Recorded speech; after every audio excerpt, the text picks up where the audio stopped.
కన్యా రాశి వారికి ఆదాయం 8, వ్యయం 11, రాజ్యపూజ్యం 5, అవమానం 5. ఉత్తరా నక్షత్రం 2-3 పాదాలు, హస్తా నక్షత్రం 4 పాదాలు, చిత్తా నక్షత్రం 2 పాదాలు, అదేవిధంగా నామ నక్షత్రం బట్టి టో, పా, పి, పు, షం, నా, ఠ, పే, స్పో అను అక్షరాలతో పేరు గలవారి కన్యా రాశికి సంబంధించిన వారు. కన్యా రాశి వారికి ఈ సంవత్సరం అనుకూలంగా ఉంది. గడిచిన సంవత్సరం కంటే కూడా ఈ సంవత్సరం బాగుంటుందని చెప్పచ్చు. అతిపెద్ద గ్రహమైన శని ఈ సంవత్సరం సప్తమ స్థానంలో అంటే మీన రాశిలో ఉంటారు. రాహు కుంభరాశిలో, కేతు 12వ స్థానంలో అంటే వ్యయ స్థానంలో ఉన్నారు. జూన్ 2వ తేదీ నుండి గురువు లాభస్థానంలో ప్రవేశించడం వల్ల అద్భుతమైన లాభాలని అందుకోగలుగుతారు. మీరు పెట్టుబడి పెట్టిన సంస్థల నుండి రాబడి, ఆకస్మిక ధనలాభం వంటివి కలుగుతాయి. రాహు ఈ రాశి వారికి 6వ ఇంట్లో ఉన్నారు. ఇది చాలా మంచి యోగం. మీ శత్రువులపైన విజయాన్ని సాధించగలుగుతారు. ఎంతో కాలంగా కోర్టు సమస్యలతో బాధపడుతున్న వారు, శత్రువును కలిగి ఉన్నవారు రాహు యొక్క ప్రభావం వలన విజయాన్ని సాధించగలుగుతారు.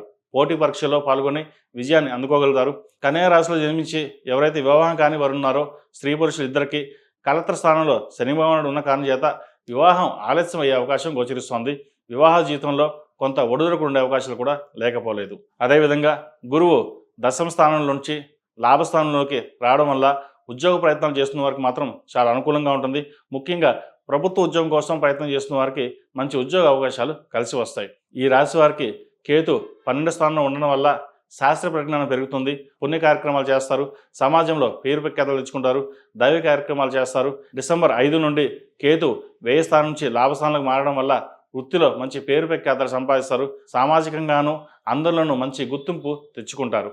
ప్రతి విషయంలోనూ శ్రద్ధ కలిగి ఉంటారు. సొంతంగా చేసుకునే వ్యాపారాలు లాభాలు బాగుంటాయి.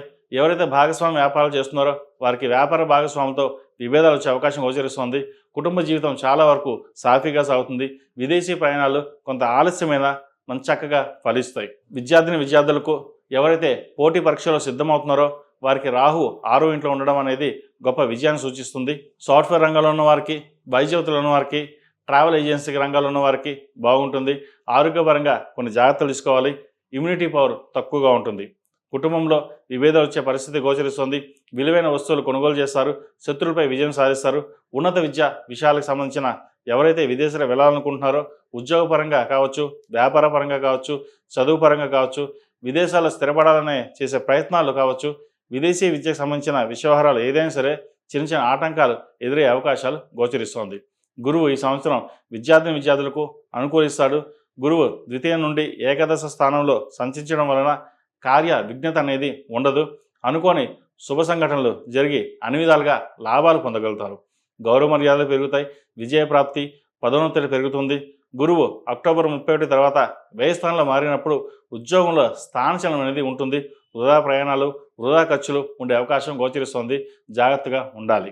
విద్యార్థులు మీ కృషి పట్టుదలతో మంచి ర్యాంకులు సాధించడానికి గ్రహగతులు అనుకూలంగా ఉన్నాయని చెప్పచ్చు.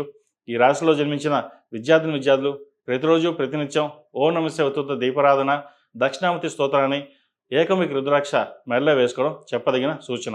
ఈ రాశిలో జన్మించిన స్త్రీలకు శారీరక శ్రమ ఎక్కువగా ఉంటుంది. తరచుగా కుటుంబ, ఉద్యోగ విషయాల్లో ఇతరుల నుంచి సహాయ సహకారాలు తగ్గుతాయి. పనులు సమయపాలన లేకుండా సాగడం వలన ముఖ్యమైన పనుల్లో ప్రతికూల ఫలితాలు చూస్తారు. వైద్య సలహాలు, చక్కటి నిర్ణయాలు తీసుకోవడం వలన మంచి ఆరోగ్యంతో మంచి జీవనం సాగిస్తారు.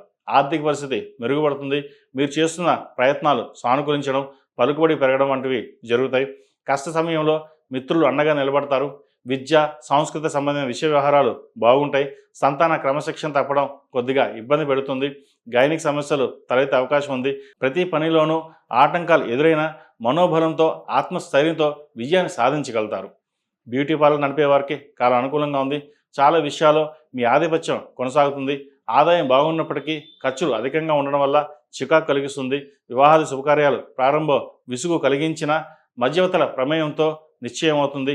ఇంట్లో శుభకార్యాల ప్రస్తావన ఉంటుంది. శుభకార్యాలు ఘనంగా నిర్వహిస్తారు. కొంతవరకు రుణాలు తీర్చగలుగుతారు. చిన్న చిన్న వ్యాపారస్తులు చేసేవారికి, చేతివృత్తి పనులు చేసేవారికి, హోమియోపతి వైద్యులకు, ఆర్టిఫిషియల్ జ్యువెలరీ రంగంలో ఉన్నవారికి, చేనేత కార్మికులకు చాలా వరకు కాలం అనుకూలంగా ఉంది. ఉద్యోగంలోనూ వ్యాపారంలోనూ మీరు అనుకున్నది, ఆశించింది, ఆశపడింది కృషి చేస్తే కానీ నిజంగా మీదే అవుతుందని నమ్ముతారు. అమ్మకాలు, కొనుగోలు సంబంధించిన విషయ వ్యవహారాల్లో ఎంత ఖచ్చితంగా ఉన్నా మాట తప్పే మనుషుల వల్ల ఇబ్బంది ఎదుర్కొంటారు. గృహ సంబంధించిన, విద్యా సంబంధించిన రుణాలు, వాహన సంబంధించిన రుణాలు మంజూరు అవుతాయి. అవసరం మేరకు రుణ సౌకర్యాన్ని ఉపయోగించుకుంటారు. తీర్థయాత్రలు, విహారయాత్రలతో పాటు విదేశీ యానం చేసే పరిస్థితి గోచరిస్తోంది. ఈ రాశివారు 21 మంగళవారాలు సుబ్రహ్మణ్య స్వామికి అభిషేకం చేయించడం, సుబ్రహ్మణ్య పాశుపత హోమం చేయించడం వల్ల మంచి ఫలితాలు సంప్రాప్తిస్తాయి.